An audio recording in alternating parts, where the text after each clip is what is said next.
அன்பான இறை மக்களே, உங்கள் அனைவரையும் நம் ஆண்டவராகிய இயேசு கிறிஸ்துவின் நாமத்தினால் வாழ்த்துகிறேன். புனித வியாழன் அன்று நம் ஆண்டவராகிய இயேசு கிறிஸ்து தன்னுடைய உடலையும் இரத்தத்தையும் நமக்கு உணவாக கொடுத்து நம்மை பாவத்திலிருந்து மீட்க நற்கருணையை ஏற்படுத்தி இருக்கிறார். தன்னையே நமக்காக பலியாக ஒப்பு கொடுத்த அந்த நற்கருணை ஆண்டவரை நாம் இப்பொழுது போற்றி புகழ்ந்து ஆராதிப்போம். நித்திய ஸ்துதிக்குரிய பரிசுத்த பரமதிவ்ய நற்கருணைக்கு சதா காலமும் ஆராதனையும் ஸ்துதியும் ஸ்தோத்திரமும் நமஸ்காரமும் உண்டாக கடவது.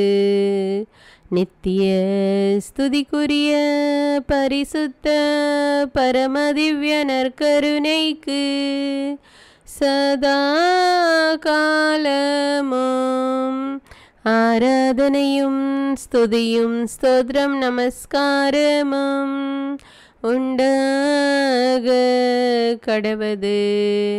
நித்திய ஸ்துதிக்குரிய பரிசுத்த பரமதிவ்ய நற்கருணைக்கு சதா காலமும் ஆராதனையும் ஸ்துதியும் ஸ்தோத்திரமும் நமஸ்காரமும் உண்டாக கடவது.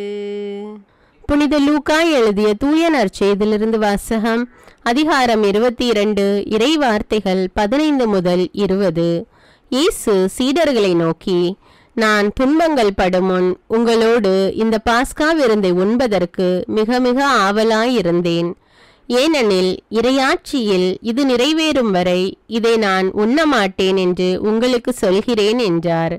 பின்பு அவர் கிண்ணத்தை எடுத்து கடவுளுக்கு நன்றி செலுத்தி அவர்களிடம், இதை பெற்று உங்களுக்குள்ளே பகிர்ந்து கொள்ளுங்கள். ஏனெனில் இது முதல் இறையாட்சி வரும் வரை திராட்சை பழ ரசத்தை குடிப்பதில்லை என நான் உங்களுக்கு சொல்கிறேன் என்றார். பின்பு அவர் அப்பத்தை எடுத்து கடவுளுக்கு நன்றி செலுத்தி அதை பிட்டு அவர்களுக்கு கொடுத்து, இது உங்களுக்காக கொடுக்கப்படும் எனது உடல், எனது நினைவாக இவ்வாறு செய்யுங்கள் என்றார். அப்படியே உணவு அருந்திய பின்பு அவர் கிண்ணத்தை எடுத்து, இந்த கிண்ணம் உங்களுக்காக சிந்தப்படுகிற எனது இரத்தத்தால் நிலைப்படுத்தப்படும் புதிய உடன்படிக்கை என்றார். இது கிறிஸ்துவின் நற்செய்தி. கிறிஸ்துவே உமக்கு புகழ். என்னை உணவாய் உண்டு வாழும் சகோதரமே, உங்களை விட்டு பிரிந்து செல்ல எனக்கு துணியளவும் மனம் இல்லை. உங்கள் உயிரோடு உடலோடு உணர்வோடு ஒன்றித்து வாழ எனக்கு மிகவும் ஆசை. ஆனால் உங்களிடமிருந்தே எனக்கு சாவு வருவது உறுதி என நன்றாக புரிந்து கொண்டேன். இதுதான் வாழும் வரலாறு என நான் நன்றாக அறிவேன். உங்களோடு இன்று நான் இன்னொரு செயலை செய்ய போகின்றேன். இது இந்த சமூகத்தின் புதிய செயல் அன்று, வழக்கமான ஒன்றுதான். உங்களோடு நான் பந்தி அமரப் போகின்றேன். ஏற்கனவே பல பந்தி அமர்வுகளில் நான் பங்கேற்றுள்ளேன். ஒவ்வொரு பந்தி அமர்வும் என்னுள்ளே ஒவ்வொரு விதமான பாடத்தை கொடுத்தது. ஒவ்வொரு நிகழ்வும் எனக்கு ஒரு புதிய அனுபவமானது. எனது பெரும்பாலான பந்தி அமர்வுகள் பாமர மக்களோடு தான் நிகழ்ந்தது. அதனில் சிலவற்றை இந்நேரத்தில் உங்களுக்கு குறிப்பிட்டு காட்ட விரும்புகின்றேன். கலிலேயாவில் உள்ள கானா ஊரில் திருமணம் ஒன்று நடைபெற்றது. அது ஏழை வீட்டு திருமணம். விருந்தின் போது ஒரு சிக்கல். அதுவரை பரிமாறப்பட்ட ரசம் தீர்ந்து விட்டது. மணவீட்டார் அங்கலாய்த்து நின்றனர். அடுத்தவர் மீதான அக்கறையை எங்கும் எப்போதும் வெளிப்படுத்த வேண்டும் என்ற பாடத்தை அந்த திருமண விருந்து எனக்கு கற்றுத்தந்தது. சுங்கச்சாவடியில் வரி வசூலித்து கொண்டிருந்த மத்தேயுவை என் பணிக்காக அழைத்தது மட்டுமன்றி அவரது வீட்டுக்கு சென்று விருந்து உண்டேன். அதனில் சீடர்களும் பங்கேற்றனர். அப்பந்தியில் பரிசேயரால் பாவிகள் என கருதப்பட்டோர், வரிதண்டுவோர் என பலரும் பங்கேற்றனர். ஒதுக்கப்பட்டவர்களோடு உட்கார்ந்து சாப்பிடுவதை கண்ட பரிசேயர் எனது செயலை கேள்விக்குட்படுத்தினர். ஒரு நாள் திபேரிய கடல் அருகே இன்னொரு விருந்து நடைபெற்றது. அது முற்றிலும் எதிர்பாராதது. நான் அப்பகுதியில் இருந்ததை கேள்வியுற்று மக்கள் பெருந்திரளாக அங்கு வந்து சேர்ந்தனர். அவர்கள் என்னோடு நீண்ட நேரம் செலவிட்டனர். அந்நேரத்தில் அங்கு அமர்ந்திருந்த அத்தனை பேருக்கும் உணவு கொடுக்க சீடர்களிடம் சொன்னேன். எப்படி கொடுப்பது? எவ்வளவு பணத்துக்கு உணவு வாங்குவது? அவ்வாறு வாங்கினாலும் போதுமா என்ற கேள்விகள் அவர்களுள் எழுந்தன. பகிரும் பண்பிருந்தால் பற்றாக்குறை என்ற சொல்லுக்கே இடமில்லை என்ற சிந்தனைக்கு உயிரூட்ட ஒரு ஏழை சிறுவன் தன்னிடமிருந்த உணவை கொடுத்தான். எல்லோரும் வயிறார உண்ண இந்த சிறுவனின் பகிர்வு தூண்டுகோலானது. அடுத்திருப்போரின் அடிப்படை உரிமைகளை நிறைவேற்றும் அக்கறை உணர்வை எனது சீடர்களும் சூழ இருந்த எல்லோருக்கும் கற்றுக் கொடுக்கும் வாய்ப்பாக்கினேன். சக்கேயு என்பவரை பற்றி கேள்விப்பட்டிருப்பீர்கள். வரி வசூலிப்போரின் தலைமை பொறுப்பில் இருந்தார். அவரிடம் எக்கச்சக்கமாக செல்வம் சேர்ந்திருந்தது. அவர் என்னை பற்றி அறிந்திருக்கிறார். நேரடியாக என்னை பார்க்க தன்னுள் ஆசை கொண்டிருந்தார். எரிகோ நகர் வழியே நான் வருகின்ற தகவல் அறிந்து வழியோரம் நின்ற ஒரு முசுக்கட்டை மரத்தின் மீது ஏறி காத்திருந்தார். தவறிழைத்தாலும் திருந்த வேண்டும், நன்மை புரிய வேண்டும் என்ற ஒருவித ஆர்வம் அவருள் இருந்ததை உணர்ந்தேன். அவர் ஏறி அமர்ந்திருந்த மரத்தின் அடியில் நின்று அவரை அழைத்தேன். என்ன உற்சாகம்! வேகமாக இறங்கி வந்தார். அன்று அவரது வீட்டில் நான் தங்க வேண்டும் என்று எனது விருப்பத்தை வெளிப்படுத்தினேன். ரொம்பவே சந்தோஷப்பட்டார். என்னை வீட்டிற்கு கூட்டி சென்றார். நல்ல விருந்து கொடுத்தார். அந்த விருந்து அவரது பழைய வாழ்வை மாற்றும் விருந்தானது. அவரது அதிகார போதையில் இருந்து விடுபட்டு அதற்கான பரிகாரம் தேடிக்கொள்ளும் வாய்ப்பாக மாற்றிக்கொண்டார். அந்த விருந்தின் போதும் பலர் முணுமுணுத்து கொண்டிருந்ததை என்னால் பார்க்க முடிந்தது. பெத்தானியாவில் வாழ்ந்த சீமோன் என்பவரது இல்லத்தில் விருந்துக்காக அழைக்கப்பட்டேன். அவரது அழைப்பை ஏற்று நானும் சென்றேன். விருந்தின் போது லாசரின் சகோதரி மரியா அங்கு வந்தார். தான் கொண்டு வந்த விலை உயர்ந்த நறுமண தைல படிக சிமிலை திறந்து என் தலை மீதும் காலடியிலும் ஊற்றினார். என் காலடி அமர்ந்து தமது கூந்தலால் துடைத்தார். இதனை என்னோடிருந்த சீடர்கள் கூட எதிர்த்தனர். விருந்து என்பது வெறுமனே உணவு பரிமாற்றம் அல்ல, அது உள்ளத்திலிருந்து ஊற்றெடுக்கும் உறவு பகிர்வு என எனது சீடர்களுக்கே தெரியவில்லை. என் நல்ல நண்பர்களே, இந்த பந்தி அமர்வு ஏற்கனவே நான் பங்கேற்ற விருந்துகள் தந்த பாடங்களின் விடைகளாகட்டும். எனது பந்தி அமர்வில் உணவு மட்டும் பகிரப்படவில்லை, மாறாக எனது உயிர் பரிமாறப்படுகிறது. ஏனெனில் இங்கு நான் என்னையே அப்பரச வடிவில் உணவாக்குகின்றேன். இப்போது நிகழ்வாகும் பந்தி இந்த நேர பசிக்கானது மட்டுமல்ல, எல்லா மக்களின் வாழ்வுக்குமானது. ஒவ்வொரு வேளை உணவும் பகிரப்பட்டுதான் உண்ணப்பட வேண்டும் என என் சீடர்கள் வழியாக நிர்பந்திக்கிறேன். என்னை உண்ணும்போது பழிவாங்கல், பகை உணர்வு, ஆணவத்தனம், ஏமாற்று, பொய்மை போன்ற இழி மனநிலைகள் இதயத்துக்குள் இருந்தால் அதனை அகற்றிக்கொள்க. எனது விருந்தில் எல்லோரும் சமம் என்ற சரிநிகர் உணர்வு மேலோங்கட்டும்.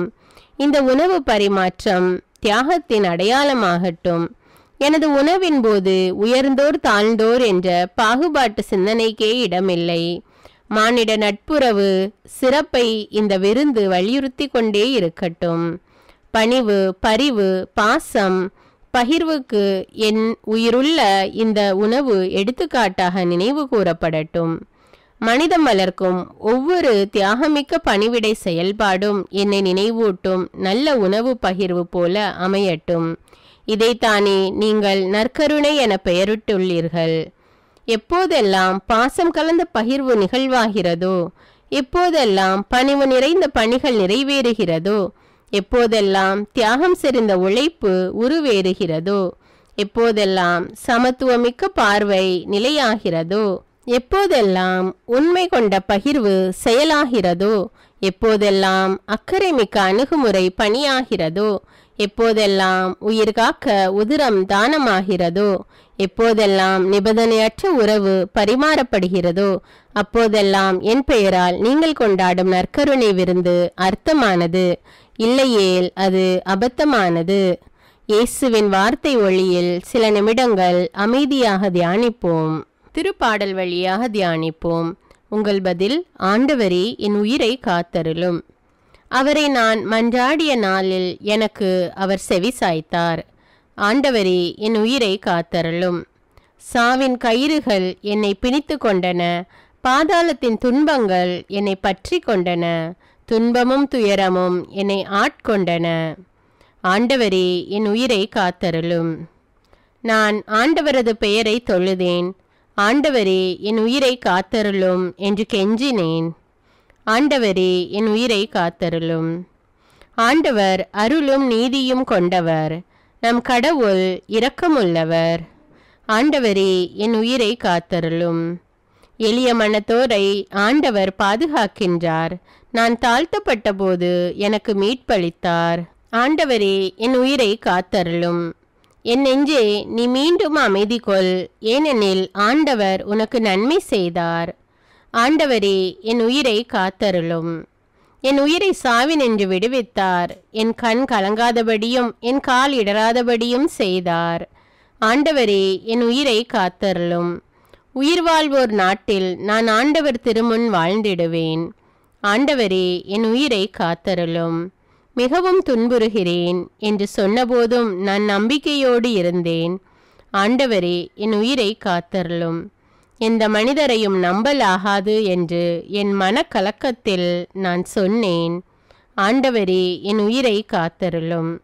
ஆண்டவர் எனக்கு செய்த எல்லா நன்மைகளுக்காகவும் நான் அவருக்கு என்ன கைமாறு செய்வேன்? ஆண்டவரே, என் உயிரை காத்தருளும். மீட்பின் கிண்ணத்தை கையில் எடுத்து ஆண்டவரது பெயரை தொழுவேன். ஆண்டவரே, என் உயிரை காத்தருளும். இதோ ஆண்டவருடைய மக்கள் அனைவரின் முன்னிலையில் அவருக்கு என் பொருத்தனைகளை நிறைவேற்றுவேன். ஆண்டவரே, என் உயிரை காத்தருளும். ஆண்டவர் தம் அன்பர்களின் சாவு அவரது பார்வையில் மிக மதிப்புக்குரியது. ஆண்டவரே, என் உயிரை காத்தருளும். ஆண்டவரே, நான் உண்மையாகவே உம் ஊழியன். நான் உம் பணியால் உம் அடியாளின் மகன். என் கட்டுகளை நீர் அவிழ்த்து விட்டீர். ஆண்டவரே, என் உயிரை காத்தருளும். நான் உமக்கு நன்றி பலி செலுத்துவேன். ஆண்டவராகிய உம் பெயரை தொழுவேன். ஆண்டவரே, என் உயிரை காத்தருளும். இப்பொழுதே உம் மக்கள் அனைவரின் முன்னிலையில் ஆண்டவரே, உமக்கு என் பொருத்தனைகளை நிறைவேற்றுவேன். ஆண்டவரே, என் உயிரை காத்தருளும். உமது இல்லத்தின் முற்றங்களில் எருசலேமின் நடுவில் ஆண்டவரே, உமக்கு என் பொருத்தனைகளை நிறைவேற்றுவேன். அல்லேலூயா. ஆண்டவரே, என் உயிரை காத்தருளும். உயிர் வாழும் உணவாக உம்மையே தந்த நல்ல இயேசுவே, நீர் ஏற்படுத்திய நற்கருணை விருந்து உண்மையிலேயே ஆழமான அர்த்தங்களை கொண்டுள்ளது. அது மாபெரும் விடுதலை வாழ்வுக்கான செயல்பாடு. நல்ல மன உணர்வுகளை வளர்க்கவும் உயர்ந்த மனநிலைகளோடு வாழவும் தூண்டுகின்றது. நான் என்னோடு வாழ்கின்ற ஒவ்வொருவரையும் மதிப்போடும் சமத்துவத்தோடும் மாண்போடும் நினைத்து தோழமை உணர்வோடு வாழ வழிகாட்டுகின்றது. மது நற்கருணை விருந்தினில் பங்கேற்கும் தகுதியான மனநிலையை கூட நீர் சுட்டி காட்டினீர். நெஞ்சில் வஞ்சக உணர்வோடு உணவில் பங்கேற்ற யூதாஸ் இஸ்காரியோத்தின் பாதக செயலையும் நீர் அந்த விருந்தின் போது குறிப்பிட்டீர். அவன் பிறவாதிருந்தாலே நலம் என்று கூட வருத்தப்பட்டீர். அந்த யூதாஸ் போலத்தானே நானும் எனது வாழ்வும் உமோடு ஒன்றித்திருப்பது போல இருப்பேன். ஆனால் என்னுள் உடனிருந்தே குளிப்பறிக்கும் இழி மனநிலை. உமது விருந்து பாசத்தின் பகிர்வு என அறிந்தும் பலரோடு பகை உணர்வு வளர்த்து கொண்டு ஏதும் அறியாதது போல பாசாங்கு காட்டி நற்கருணை விருந்தில் பங்கேற்றுள்ளேன். திருப்பலிக்கு திரு வழிபாட்டிற்கு நானும் வந்துள்ளேன் என காட்டிக்கொள்வதற்காகவே சில நேரங்களில் நற்கருணை பெற்றுள்ளேன். பாஸ்கா உணவை உண்ண நீர் உமது சீடர்களோடு எவ்வளவு முன் தயாரிப்பு செய்தீர். ஆனால் எந்த தயாரிப்பும் இல்லாமல் ஏனோதானோ என்றும் பந்தாத்தனத்தோடும் உமது விருந்தில் பங்கெடுத்த பொழுதுகளை நினைத்து வருந்துகின்றேன். நற்கருணை விருந்தில் கலந்து கொள்ளும் நான் உம்மை போன்று நலிந்தவருக்கு உதவும் நற்பணியில் ஈடுபட மறந்திருக்கிறேன். நற்கருணை கொண்டாட்ட திருநிகழ்வை பொழுதுபோக்காக வாடிக்கை செயலாக கருதி வெறுமனே கடமைக்காக கலந்து கொண்டு சென்ற நாட்கள் பல உண்டு. பகிரப்படாத செல்வம் பாவமானது என்ற தூய பெசிலின் பகிரங்கமான குற்றச்சாட்டை நான் அறிவேன். எதையும் பகிராமல் ஏழையரை பற்றி அக்கறை கொள்ளாமல் எது எங்கு நடந்தால் எனக்கென்ன என்ற உணர்வற்ற மனப்பாங்குடன் விருந்தில் பங்கேற்றது பெரும் பாவம் என புரிந்து கொண்டேன். மணிக்கணக்கில் கணினி, விரும்பும் நேரமெல்லாம் விளையாட்டு, பொழுதை போக்கும் நோக்கோடு டிவி டைம் பாஸ் என்ற போர்வையில் நட்பு, கூட்டங்களோடு பிறர் பற்றிய புரணி, பல முக்கிய பணிகள் கண்முன் இருந்தும் கண்டுகொள்ளாமை, சோம்பல்தனம், இன்று எங்கு சுற்றுவது, நாளை எங்கே போய் ஜாலியாக இருப்பது என இலக்கில்லா பயணங்கள், மது அருந்தினால்தான் நட்பு வட்டம் நம்மை ஏற்கும் என்ற தெளிவற்ற பார்வைகள்.